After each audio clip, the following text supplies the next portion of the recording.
need, by the way, one of the big things, we spend a lot of time here talking about ideation and kind of where good ideas come from.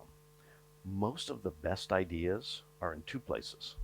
You know them already, or your line managers know them already, because they're problems you face, right? Scratch your own itch. They're problems you face. And by the way, who knows those problems better than you? I knew my problem really, really well. So it turns out at the time I was one of the experts in trying to figure out and speccing e-commerce and payment solutions for a global enterprise. I just didn't realize that. And the other place, of course, where your next venture, your next big idea comes from is your customers. Whether you're using open innovation practices, which I know some of you are, which was developed by my colleague at UC Berkeley, Hank Chesborough. Do any of you work with Hank, by the way? Yeah, so Hank's just the nicest guy and the father of open innovation. Or whether you use kind of startup practices, whether you use this concept of customer discovery. Have any of you been through customer discovery, hardcore customer discovery? We're going to do that today. So I'm going to provide a little bit of context, and we're going to do, if we do this right, 3 10-minute sprints or so.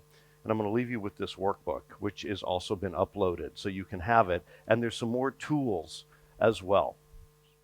So that's just a little bit of context of what we're going to do today. We're going to do three kind of sprints in each of 3 areas. So to say, what are the 3 keys to to corporate entrepreneurship?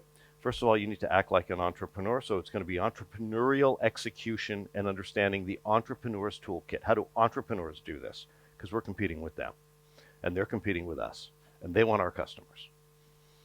Number 2, how do you make sure you have strategic alignment? So you say, okay, this is a good idea, right? My e-commerce solution. Well, that was strategically aligned because we knew we wanted to launch and we needed to have that capability. So I was able to get the buy-in I needed for that. And then the third one, any of you ever have challenges managing some of your internal stakeholders? Just checking. Silos, gatekeepers, people whose business you're actually attacking with your new venture. And while on the one hand they say it's great, we should cannibalize ourselves before our competitors do, and on the other hand they say, don't take my customer, don't talk to my customer, right? So we're going to do some quick exercise. I'm going to talk through some tools on each of those. Let's go. So take 5 minutes and start to build a couple of questions. Each of you should do this on your own right now, and then we'll compare. Write down 3 or 4 questions. If you were to go find a potential customer for your products, what questions would you ask them about their problem, not about their solution? Go.